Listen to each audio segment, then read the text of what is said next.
नमस्कार मित्रांनो, आज आपण पाहणार आहोत नाथपंथ आणि श्रीनाथ महाराजांची शिकवण, जी फक्त आध्यात्मिक नाही तर रोजच्या जीवनात सुख, शांती आणि समृद्धी कशी मिळवायची याचे मार्गदर्शन देते.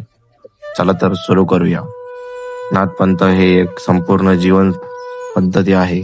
मच्छिंद्रनाथ आणि त्यांचे शिष्य गोरक्षनाथ यांनी योग आणि साधनेच्या तत्वज्ञानासोबतच सामान्य माणसाला रोजच्या जीवनात कसे सुखी, शांत आणि समाधानी राहता येईल हे शिकवले.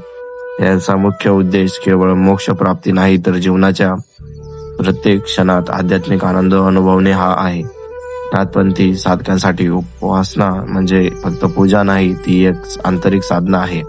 घरात श्री दत्तात्रयांच्या मूर्ती ठेवणे शुभ मानले जाते. मूर्ती सुबक, मनोहर आणि पाहताच मन प्रसन्न करणारी असावी. पूजेची पद्धत: सकाळी मुख साधना, मुख धुणा आणि आंघोळ केल्यावरच स्वच्छ होऊन पूजा करा. गंध, फूल, उदबत्ती आणि निरंजन अर्पण करा. भौतिक सुख न मागता ही शक्तिशाली देवता आपल्या घरात वास्तव्य करत आहे हे जाणवून द्या. अशा निस्वार्थ उपासनेत अनेक सिद्ध मुनी आणि नवनाथ आपल्या मदतीला येतात.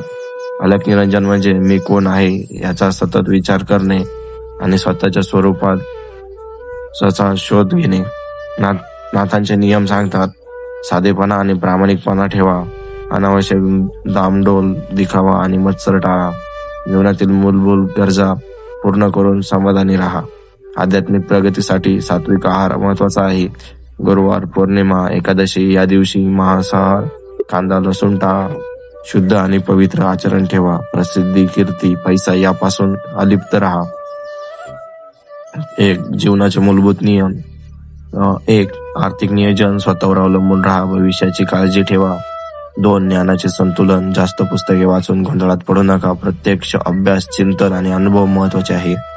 3. मनोरंजनावर संयम, अनावश्यक चित्रपट, नाटक, टीव्ही प्रोग्राम्स टाळा. 4. प्रारंभ आणि प्रयत्न, संकटे ईश्वरांची इच्छा मानून स्वीकारा, पण सतत प्रयत्न करत राहा. सकारात्मक जीवनासाठी सर्व प्राण्यावर दया करा. गरजा कमी ठेवा, हेच खरे श्रीमंती आहे. वर्तमानात जगा, भूतकाळाची आठवण किंवा भविष्याची चिंता करू नका. सत्य आणि धैर्य बाळगा.